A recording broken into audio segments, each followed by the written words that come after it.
move towards the next part of the agenda, which is the dynamic panel that we have for you.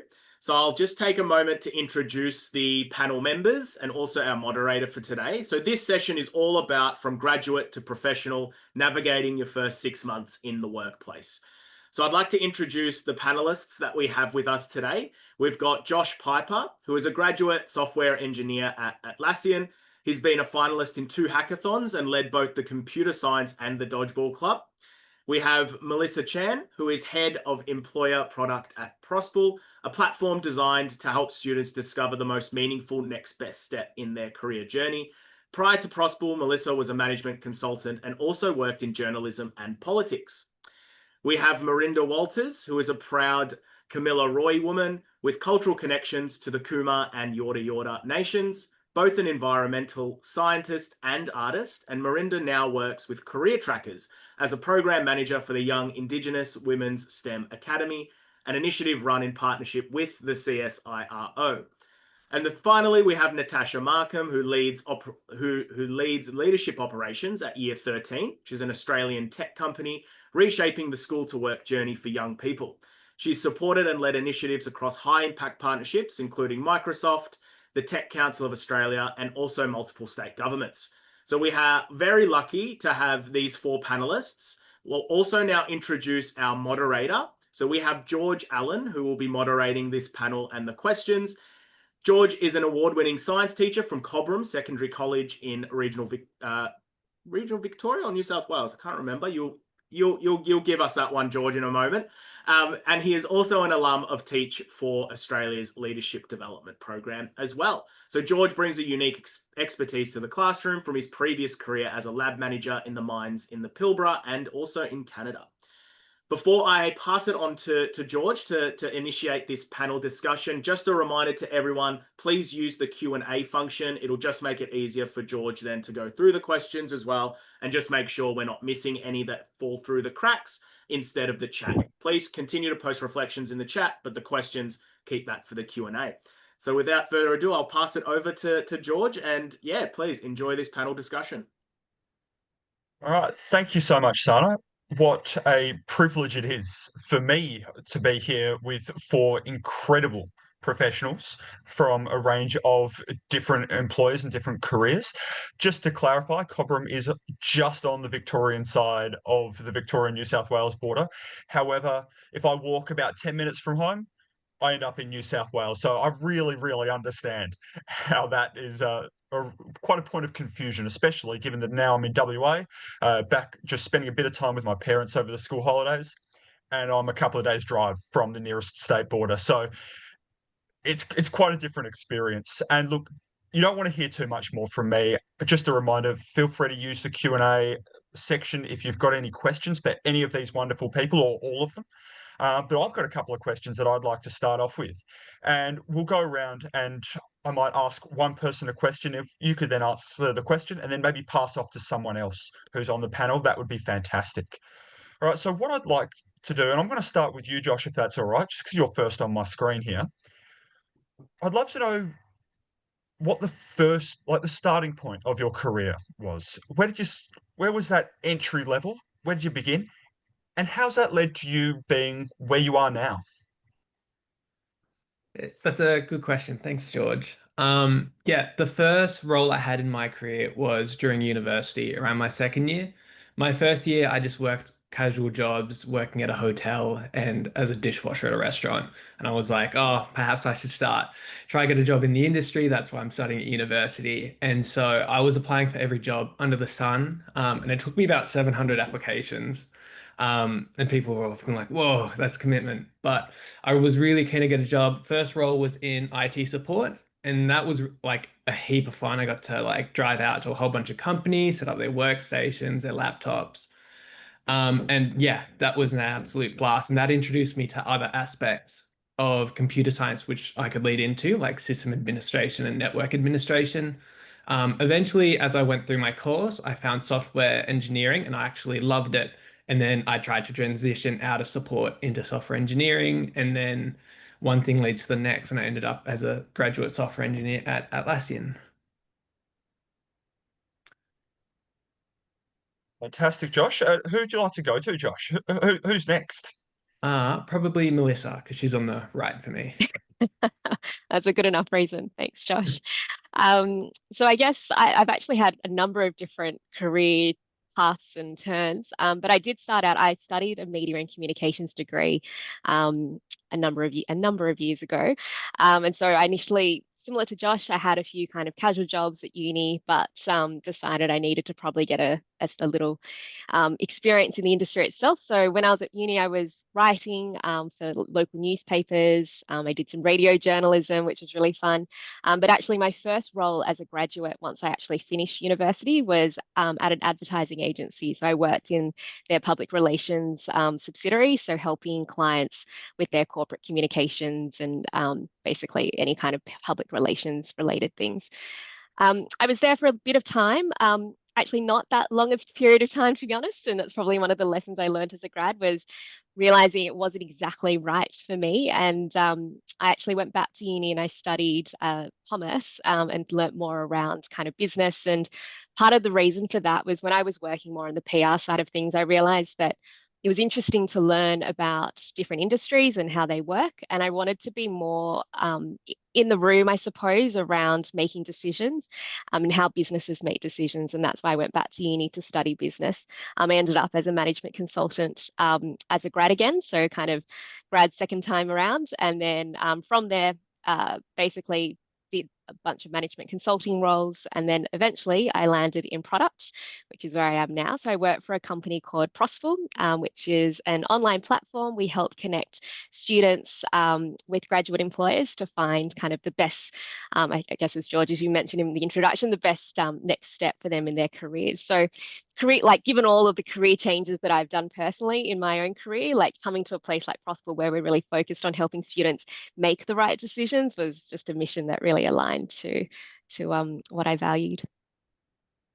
So yeah, I'm happy to, I'll pass on to Marinda. Thank Fantastic. you. A great choice. Sorry, Natasha. I was even just taking notes about Prospel. I'll have to look into that. And yes, similarly, my story when I was at university, I was working a couple of different jobs.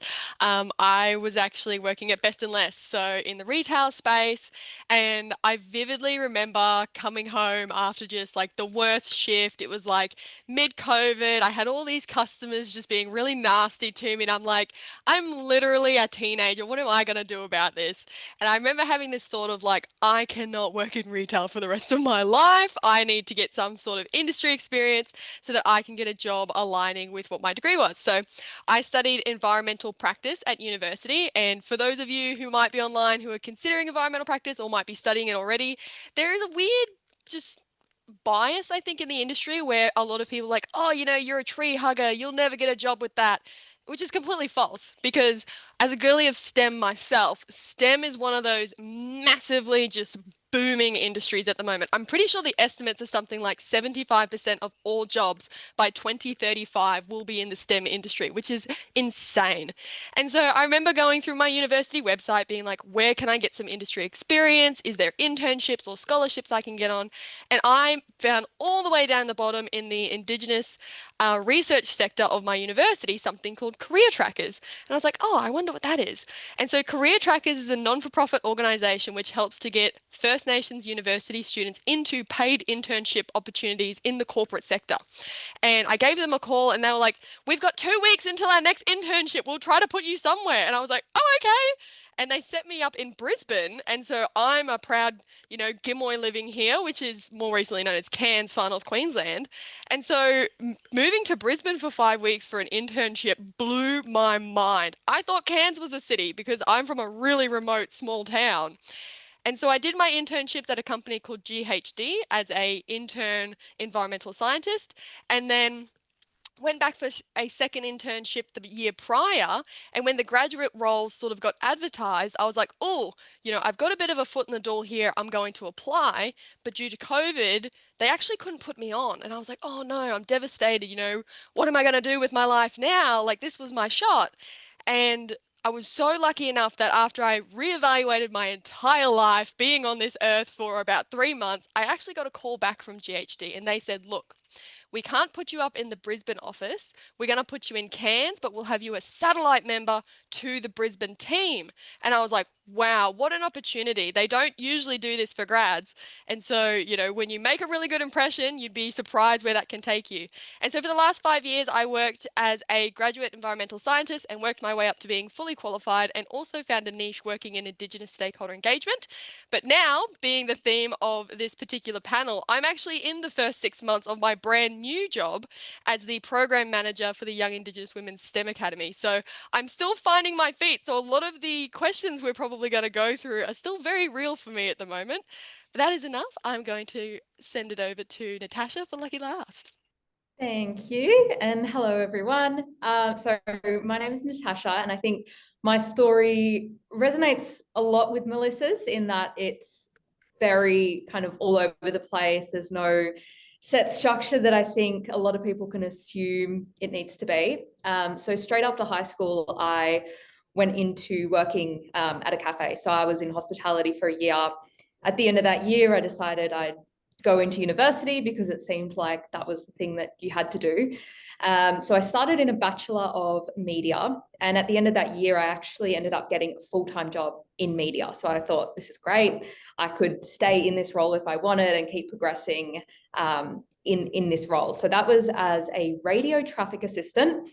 So basically, I was scheduling all the ads that you hear play with news and traffic reports across every radio station in Australia. So that was a great experience, very corporate, and I think that was a big shock to me. So about 2 years into that, I decided I needed change, and I went and worked in the US for a year at a summer camp, which again, great experience. Came back, didn't really know what I was doing. COVID happened. Everything kind of went up in the air. So I took on a few different roles. I was doing retail, I was doing hospitality. I started during that following 2 years, I started 2 different degrees, didn't finish either of them. So that's 3 unfinished. And I was super lost and at a point of, oh my gosh, I have failed, because on paper I've got nothing to show. But I knew that I had all these experiences and skills which had to amount to something. And so during this time, you know, I even started my own business at one point, but I saw this ad come up on LinkedIn for year 13. And I think the original role was a sales assistant. And I'd heard of the company, and I thought the mission and the purpose was super aligned, obviously, with my story. So I applied, ended up getting the job, and I was just stoked. It was the best. And about 6 months in, realized that the sales side of things wasn't really for me. I feel like I wasn't able to challenge myself as much as I wanted to and use the skills that I know I had. But during that period, I had actually been working quite closely with the 2 CEOs, just on a number of different projects. And it came up that they were actually hiring for this leadership ops role, which I'd never heard of. If you'd asked me 2 years ago, 3 years ago, what this role was, I'd have no idea. And now I've been in it for just over 2 years, and every day is completely different. I get to see things from a business perspective. So rather than kind of focusing in on one technical skill or area, I get to see across all aspects of the business. Kind of the way I explain it is working on the business rather than in.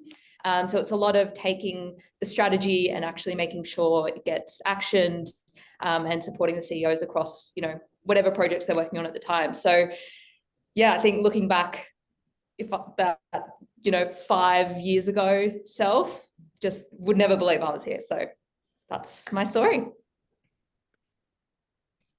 Thank you, all of you. That's incredible. I was going to provide a bit of a sort of summary and synthesis, but looking at the chat, I can see that Emily's basically already done a better job than I could. Well, I think really what I'm getting from this is that, like, everyone, as you're experiencing different things, you're going through different things, you're getting an idea of what it is that you like and what it is that maybe you don't haven't enjoyed so much, and then you've made some positive and proactive steps towards that. So thank you, Emily, for doing my job for me. I really appreciate that. And just a reminder to everyone, like I can see a couple of questions are popping into the Q&A section. I'm loving that. And we're going to go slightly off script because we've got a great question from Kay Clary, which we'll start with. Also, Josh, has a bit of sympathy for you and your 700 job applications. But the question really is, what is something that you know now that you wished you knew, like as a new graduate or when you were getting into that sort of professional workforce? And I'll start with Melissa this time. Sure. What do I wish I knew now? I mean, I guess given all the different trajectories and pathways that and twists and turns that my career has taken, I think at the time, I really at one point wished that I had a really linear career path.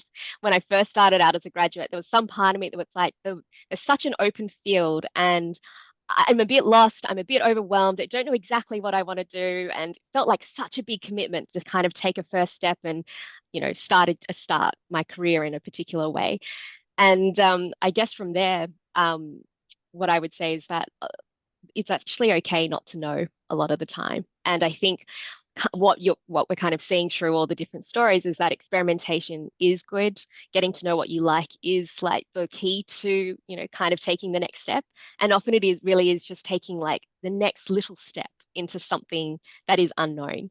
And for me, I think a lot of what was holding me back initially from that was when I started out initially in my PR job was I was like, this is what I've studied. This is what I've invested all this time into it, and, probably need to do my time and be here for a number of time before I could actually even consider the possibility of changing something up. And I actually hear that quite a lot with often, grads or people that I speak to. They're like, oh, I feel like I need to have this amount of time on my resume for it to look good, and therefore then I can move on. I actually sometimes think being able to discern, okay, when do you need to stick something out and be really resilient in that particular way? And when do you actually discern that it's just not actually the thing for you? And I think that's a really important thing to know, that it's okay to quit early at times. There's actually a great book that I read recently by Annie Duke about quitting, and it's kind of it's contrary to this idea of like giving up or like you're losing in some way. Actually, it's about getting to know what you like fundamentally and being true to that and following that path. So I guess in summary, really, it's about just constant calibration with yourself. Like, am I enjoying this? Am I getting what I want out of it? And if not, okay, like what is the next step? And kind of taking some small things towards that so that, you're actually living a life that you enjoy and is fulfilling ultimately. Awesome. Natasha, would you be willing to follow on from that?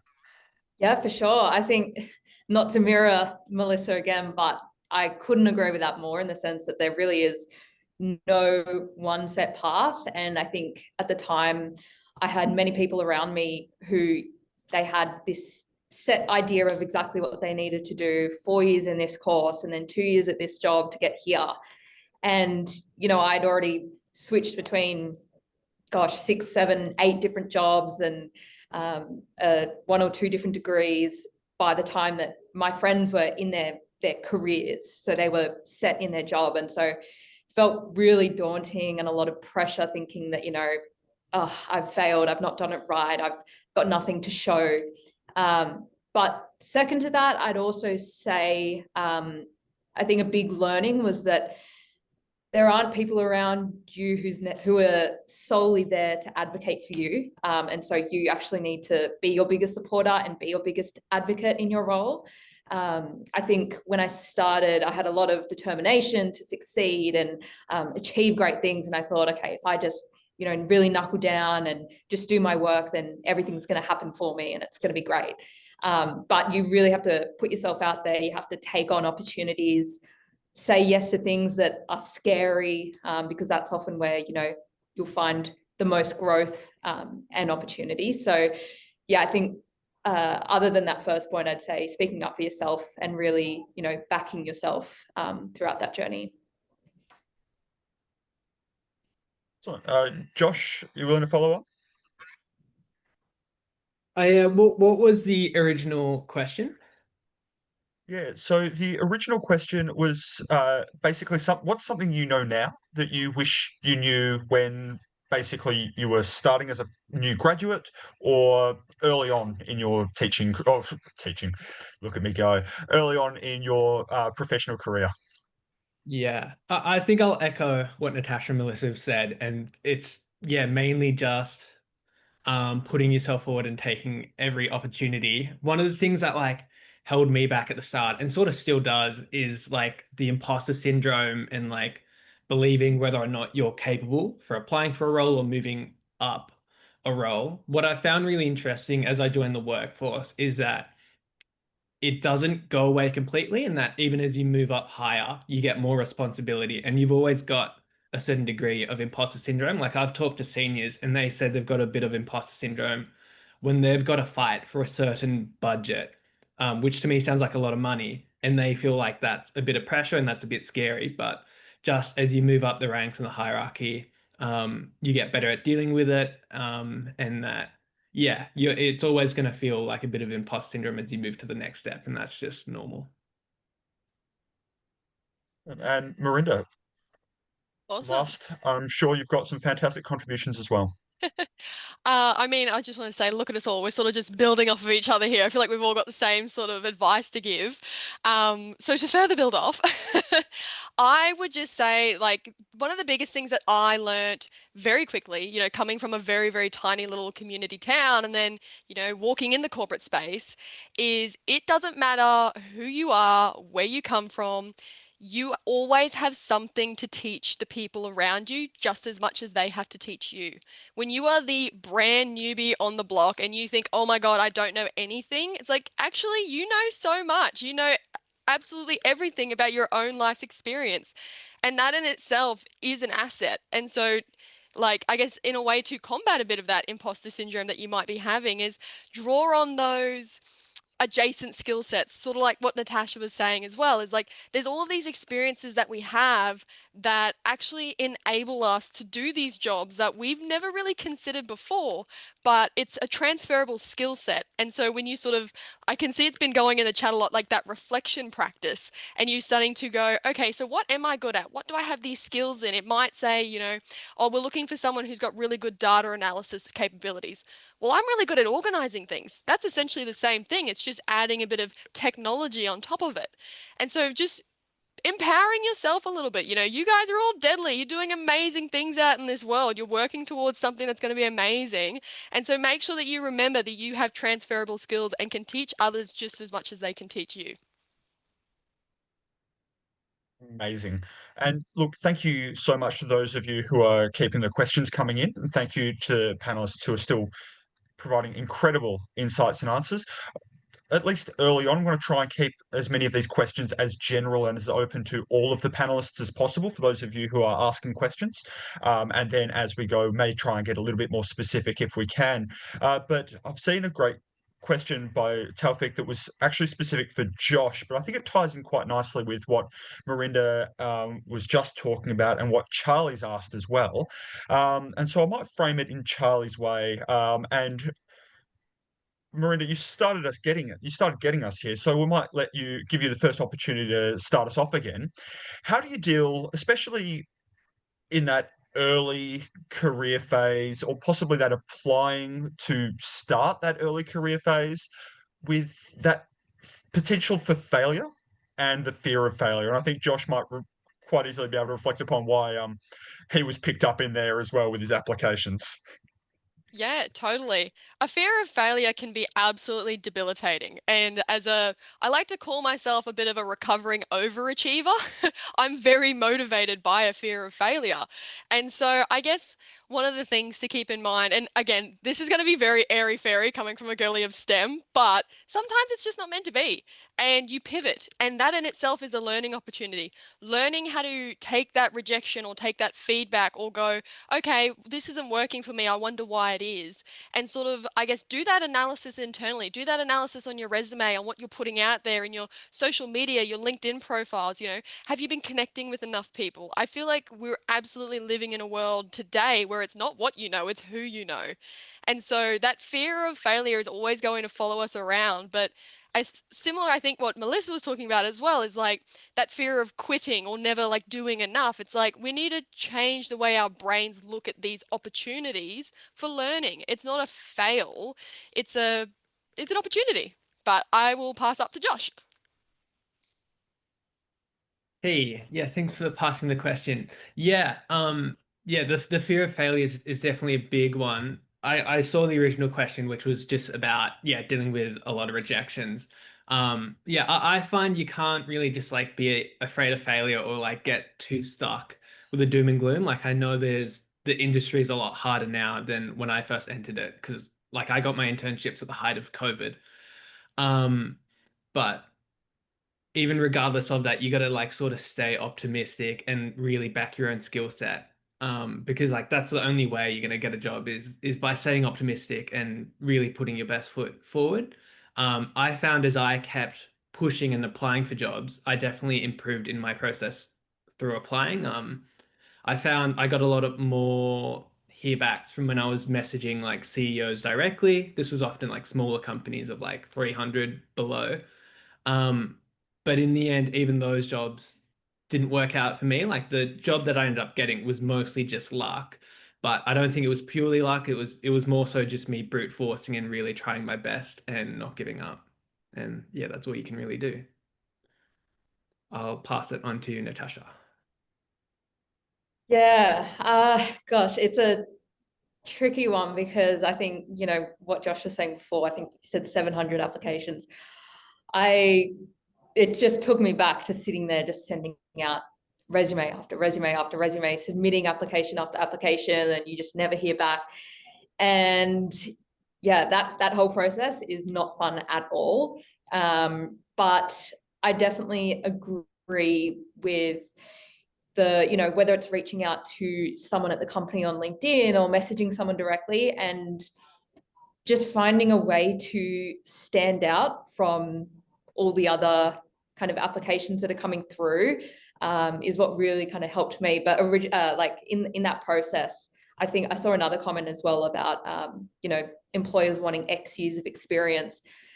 And that's something I really struggled with because they wanted the experience, but they couldn't give me the job to give me that experience. So then it was just this never ending cycle. But I think, you know, like Marinda said, some things just aren't meant to be. And I do believe that, you know, when the right thing does come along, you have this feeling and you get more excited about certain opportunities that come up. And I think that's a good sign. But yeah, it's as hard as it is, just putting yourself out there as much as possible. Yeah, it's probably my biggest takeaway from that. And Melissa. Yeah, I mean, fear is one of those things that I think, like, as Marinda was saying, can feel so debilitating, the fear of failure. And I think for me, sometimes it's really easy to be like, oh, I'm scared about something and trying to sweep that under the carpet and not really acknowledge the fear or pretend that it's not there and, battle on anyway. And I think there is, at times it's helpful to sit with it and go, well, what am I actually scared of? And what is the failure that would be so disastrous? And for me, often at times the fear of failure has come from being like, oh, it's, what will people think? Like often that's the first thing that will come up for me. It's like, oh, the judgment or the perception of people, or people will think that I, an X, Y, Z, or perhaps it's related to like, oh, if I can't make it here, then it has these disastrous consequences for the rest of my life, and I won't be able to afford a house or a place, and I'll be homeless forever. There's all these ridiculous, catastrophic kind of assumptions that we make about what failure could actually mean. And I think when you kind of stop and reflect on, well, what is the fear and what is that telling you? And I think that can sometimes help just to acknowledge like, wow, that's kind of ridiculous in some ways, like that sense of like, no, actually, there is a part of me that can actually, maybe it might not be that exact job right now, but I can always feed myself and I can always, find other ways to navigate around. So I think for each person, your sense of failure will be quite personal, but also fairly universal in the sense that we're all going to be worried at some point around what people think or like how we're going to feed, clothe, all, ourselves, all of that. And I think it's worth just acknowledging that and being real with yourself about how real that actual fear is as well. Yeah, fantastic. Thank you again, everyone, for being so open and so honest. Seeing a lot of questions in the chat or in the Q&A coming through about how to get sort of specific jobs or jobs at certain points in your career. And I think the advice that all of you have given, it actually really applies generally. So much of it comes down to persistence and value.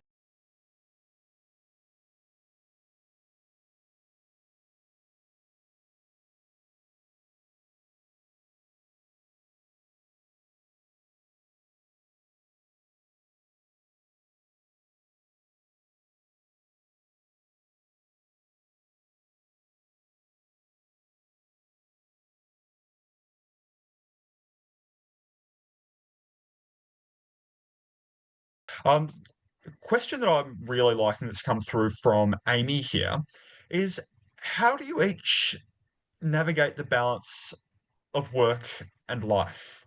Natasha, do you mind if I start with you? Yes, this is, yeah, a big one for me. I, as I mentioned earlier, can be quite a overachiever or perfectionist, I think, in wanting to just constantly improve and succeed and do great things. And the thing I have learnt the hard way is that does come at the expense of other things, whether that be mental health, physical health, relationships, you know, being able to create some separation and boundaries for yourself is really good. I think on the flip side of that, though, what I will say is I'm a big believer that it is so possible to love what you do and love your work.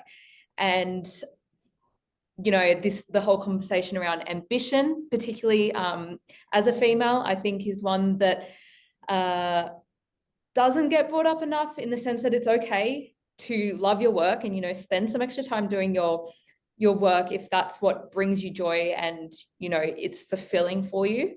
I see a lot of kind of discourse around working to live, or you do your 9 to 5 so that you can do everything else. But for me, I get excited on a Sunday evening because I'm like, oh, cool, I get to go into work and I get to do X, Y, Z. And that's something that I've had to, I think, internally battle, because you think that, oh, people think, okay, like, settle down, you know, it's work, you're spending too much time on it. But like, that's just the truth of it for me. Like, I've been lucky enough to find something that I really do love and that fulfills me. And I think that is okay. At the same time, I do highly advocate for, you know, creating boundaries, whether that be, you know, turning off your notifications on your phone from any work emails or notifications, whether it's, you know, a set time in the evenings that you go, okay, you know what, I'm going to put my laptop away and just spend time with the people around me. I think there's a number of ways, but finding what works for you, but also not beating yourself up if, you know, that is something that brings you purpose. Fantastic. Melissa, do you want to jump in?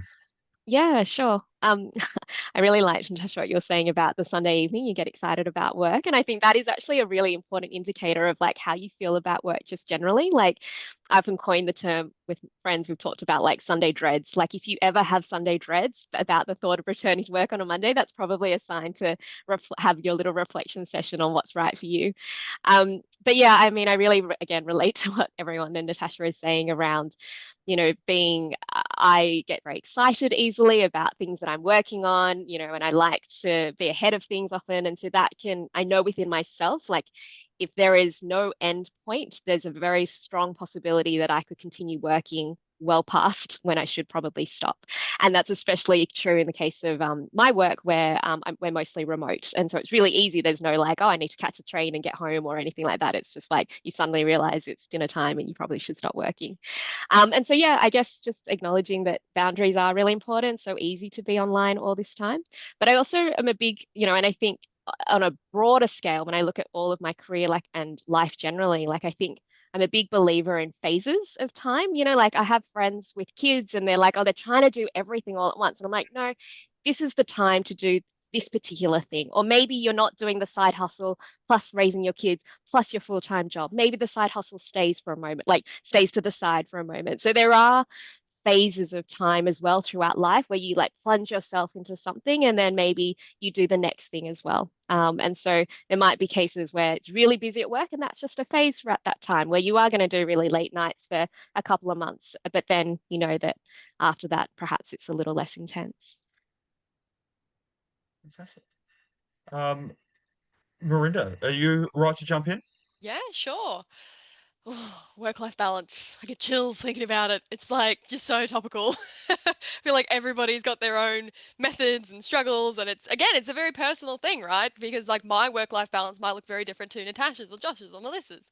But I guess it's just one of those things of if you're doing what makes you happy, and happiness is, one of your primary goals in life, then I think you'll always sort of naturally find that balance. I know myself personally, I've just stepped into a new role that's completely remote. So I don't have an office. I don't have colleagues that are around me that I can distract all day like I used to. I just sort of sit in my own little home office and then yap my partner's ear off when he comes home. And so for me, I've had to like put in those really strong boundaries around like, okay, when I walk out of this office, like the laptop's closed, I'm done for the day. And then, I still get, the thoughts of like, oh, I'm so inspired. I want to do this. I want to do that. I want to do this. But it's like, write it down, put it away, go back to having your afternoon. And I think work-life balance will also fluctuate as well. Like what Natasha was saying, depending on your aspirations, on your, goals that you're wanting to achieve, you know, there's going to be that ebb and flow. There's no one size fits all for a work-life balance. It's what works for you. And I think, again, going back to what I keep seeing popping up in the chat, that self-reflective practice of understanding yourself and what you need is so important. And I guess I remember reading a quote somewhere. I'm not sure who it's by. It could have just been like a Facebook meme, knowing me.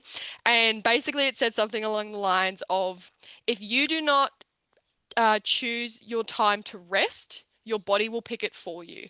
And that is something that I always try to remember when I'm getting frantic, I'm getting stressed. I'm like, don't wait until you burn out.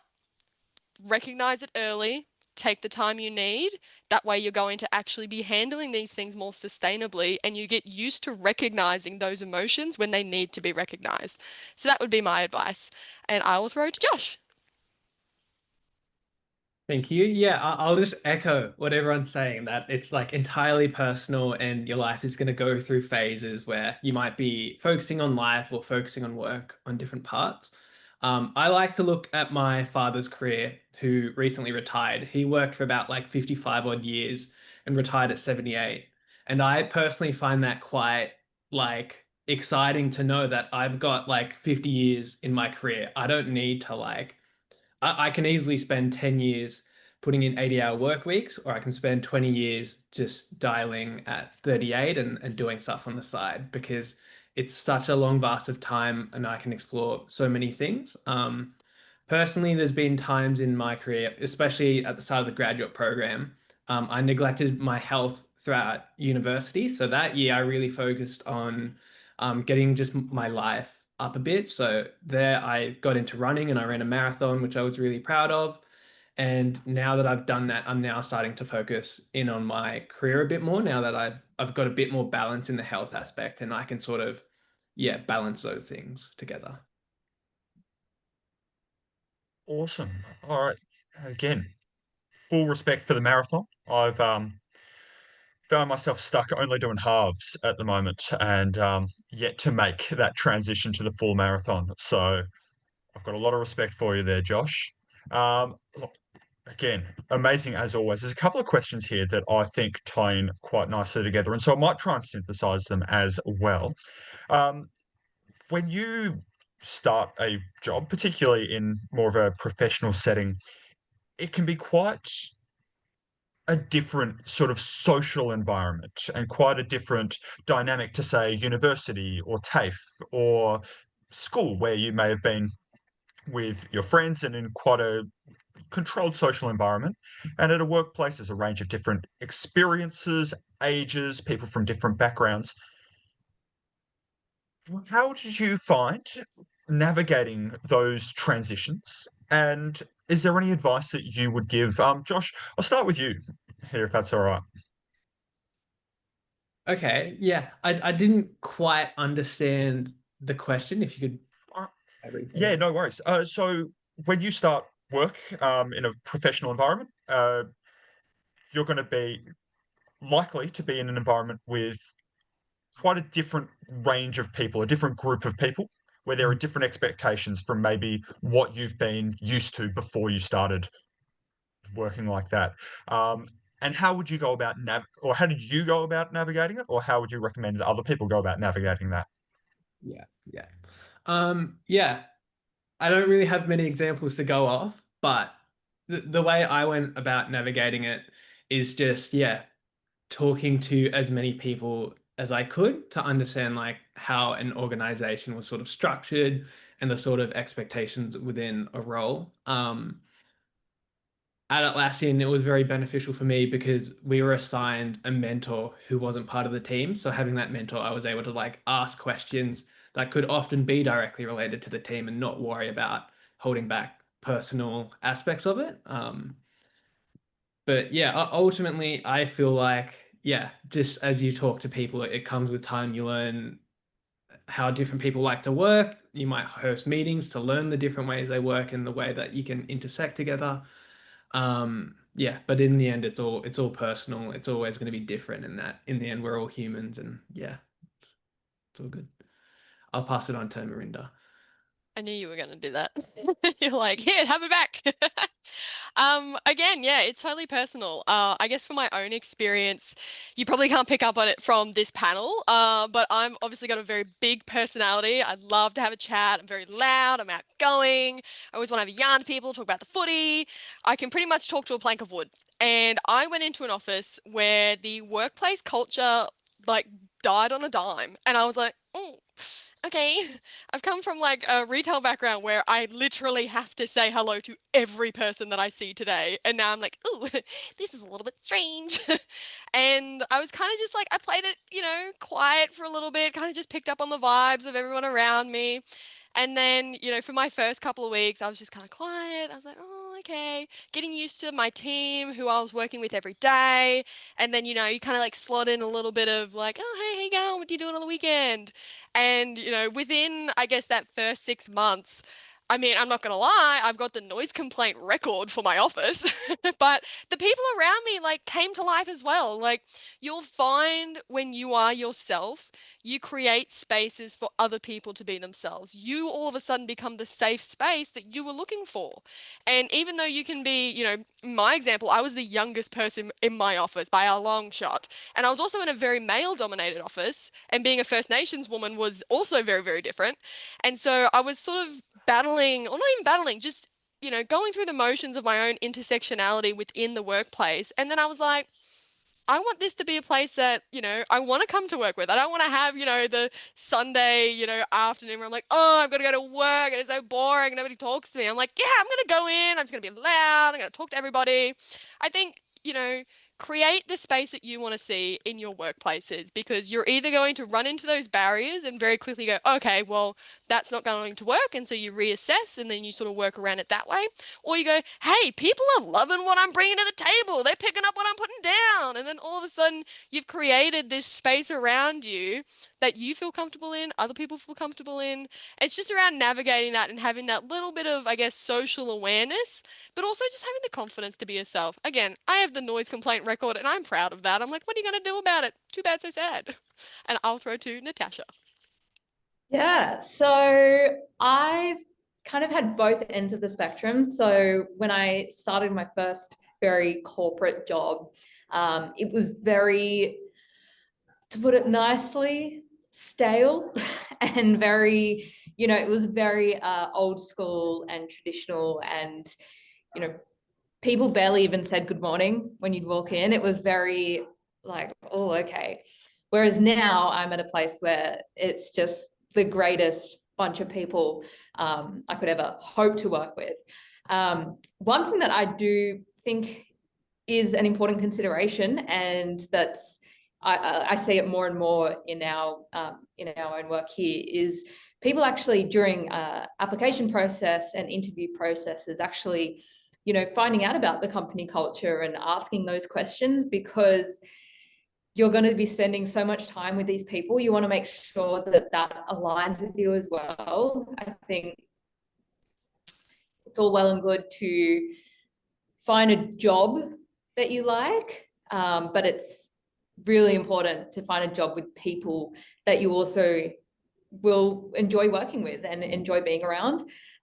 Having said that, there's always going to be different people and different personalities in the workforce. And I think similar to what Josh was saying, that's a skill that you just have to develop in terms of different ways of communicating with people, even down to, you know, some people are visual learners, some people are, you know, prefer to read, some people are listening communicators. So being able to learn those skills and understand the different ways that people work and communicate is super valuable as well. But yeah, I think my biggest thing is to, yeah, focus in on the culture and make sure that it's aligned with what you'd like.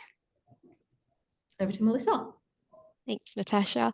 I mean, I think everyone's really probably said what I was going to say, really. But and I really relate. When I started out as a management consultant, you kind of have a bit of imposter syndrome, perhaps, and you're a 20-something-year-old going in to talk to the C-suite and the CEO about their problems and how you can solve them. And there's a lot of the time it's you're in a boardroom, and that can be very intimidating. And how you are meant to behave and come up with intelligent responses and questions and things like that can feel like a lot. And so I guess a lot of that is about getting out of your own way. Like I can often ruminate on did I say the right thing? Did I ask the right question? Should I have done this differently? And a thing that really helped me was it's not about me, it's about the problem. It's about the thing that I'm trying to solve or the task at hand. And so when I attack it from that lens of what is the thing that I'm trying to help here? Or what is the thing that I can offer in terms of solution? That kind of changes it around from being about me, in this boardroom versus, what is the thing we're actually looking at together in the boardroom together? So that really helped as well, just kind of a subtle shift in perspective. And then I guess the other thing as well, just to what Natasha was saying around finding out as much as you can about the workplace culture before you actually accept the job, I think is a really important thing to do. And this is probably going to sound like a shameless plug for Prosper, but I'll do it anyway. It's, we're releasing rankings based on reviews from graduates that work at different companies, and that's across all sorts of different criteria. Things like, what is the workplace culture like? What is the career development, training and pay? And we've got a whole bunch of different sort of metrics that graduates can comment and review on, and then we actually are releasing a ranking across all of those different types of criteria to help students go, okay, actually this company is ranked best for workplace culture, and here are all the reviews that I can read about it from graduates in order to understand why they've been ranked number 1 or 2 or whatever. So probably a shameless plug, but as a product person and someone that truly believes in having the right information at your fingertips, this is something that I just think is so helpful, and it is something that I wish that I had as a graduate. Amazing. And it sounds like an incredible sort of support for people who are looking to get into the workplace. And I'm noting here as well that we are starting to run out of time. I think that we've only got a handful of minutes left. And I've got a question that I think builds upon my experiences with Teach for Australia. Teach for Australia is a program that really emphasises not just the teaching, but also the leadership that the Teach for Australia associates and the alumni can demonstrate, even if they're not in formalized leadership or management type roles. And we might just go the opposite way to the way we went before. But Melissa, how can someone demonstrate leadership in that early part of their career when they're not necessarily in a leadership role? Yeah, totally. I mean, I feel like there's unofficial leadership and then there's official, you are the leader or the decision maker. And there's definitely ways when you're starting out that you can take on that unofficial leadership role. Actually, I guess, sometimes people say that phrase it's above my pay grade, and therefore that means it's almost like a full stop in the space. It's like I'm not going to look into that problem any further, or it's too hard, or the people above me will solve it. I think there's something of doing the exact opposite of that. The person that's really curious about well, how would we do this differently? Or are we doing it the right way? That's constantly questioning is so valuable. And, just now that I am, more in a leadership position within my own company, I value that so much with the grads that I work with when they come to me with a problem that I wasn't even aware of, number one. So often that's great. Or just like if it's a proposed solution, or at the very least, a space to explore potential options, to be like, hey, Mel, that thing that we're working on, actually, I thought about this thing and that might not work for these reasons. And I'm like, oh my God, I didn't think about that. That's fantastic. Let's discuss. And having those kind of proactive initiatives is just like, it's a phenomenal thing, and just makes being in that workplace so much more fun as well. Incredible. And Natasha, I think that you were the penultimate speaker last time, so I'll let you go second this time. Yeah, I think, obviously very similar to Melissa, proactivity, taking initiative. I think one thing that I like to come back to is be a problem solver rather than just a problem spotter. It's very easy for people to go, oh, this isn't working, there's this problem here. But, I see it firsthand with our CEO. When people come up with problems, it's like, okay, great, now that's on them to have to solve and to think about. Whereas if he has someone come to him saying, there's this problem, but I've thought about it, here's, 2 options for ways that we could solve it, that is so recognized and acknowledged. And I think it's a real skill that comes with time, like a lot of things. Second to that, though, I would say is being accountable. So, if you make a mistake, just, raise your hand, whether it's saying, something that's helpful for me is saying, cool, I've messed up here, made a mistake. I probably should have done X, Y, Z. So next time I'm going to do this, I think is super valuable as well. And over time, it just becomes kind of muscle memory, and you just start doing it by reflex. Over to Marinda. Marinda, I'll just jump in quickly to let you and Josh know that we have that time check of 2 minutes left. And I know, Marinda, particularly for you, could make friends with a lamppost. Already I'm feeling like I want to be your friend. I think, absolutely incredible. But we'll just keep an eye on the time as we're answering the questions. No worries. I'll speed through it. My biggest one is to be dependable and work on your personal brand. If you are good at something, make sure everyone knows about it. If you're good at something, people will come to you and they depend on you to be good at that thing. You're already a leader in that field. And that's what I'll leave it with. Over to you, Josh. I'll quickly just say, as soon as you start working in the professional aspect, you're already essentially a leader. I was shocked with my first task. I was given to it. I had no idea how to solve it. And I just started asking people. I was like, I don't know how to solve this. Like, do you know the bug? Do you know how to solve this? Has this been solved before? And they were like, no, this hasn't been solved before. That's why we're paying you to do it. And I was like, wow, like I'm now being paid to solve real world problems. I'm the leader of this task. And like my bosses have practically just told me, hey, solve this. We give you full ownership and take leadership of it so we don't have to think about it. And that shocked me. And I just want to let everyone know that like when you start working, there's already that apparent leadership that you're taking on with everything you do. Awesome. And look, thank you so much to all 4 of you. I see that Asana's here and he's ready to steal my job back from me. But I would like to thank all 4 of you personally for the pleasure of your company and the absolute delight that your wisdom has brought me, and I hope has brought to everyone else here. And look, I'll hand back to you, Sana,